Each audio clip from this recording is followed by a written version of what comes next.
Actually showcase అనేది చాలా నీట్గా ఉండడం అంటే మా మమ్మీకి చాలా ఇష్టం అనమాట. ఇవన్నీ మా మమ్మీ చాలా నీట్గా ఉంచుకుంటారు. అండ్ ఇక్కడ చూసుకున్నట్లయితే మా అక్క చిన్నప్పటి ఫోటో, ర్యాబిట్స్ బ్యాక్ సైడ్ ఉంది కదా. అండ్ మన ఫోటో అయితే 7 years బ్యాక్ చూడండి ఎక్కడ పెట్టారు, ఎక్కడ ఉన్నాం మనం.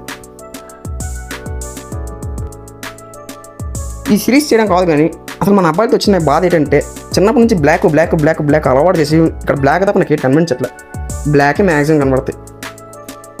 అన్నీ క్లాతింగ్ నార్మల్, ఇక్కడ బుక్స్ అన్నీ ఉంటాయి. నాకు ఇంకెక్కడ ప్లేస్ దొరక ఇంక ఈ సెల్ ఫోనే మెల్లిగా సర్దుకున్నాను అనమాట ఈ ఫుట్వేర్ అని. అండ్ ఇటువైపు అయితే గార్డెన్ అయితే ఉంటుందన్నమాట. ఓపెన్ చేసి చూపిస్తున్నాను.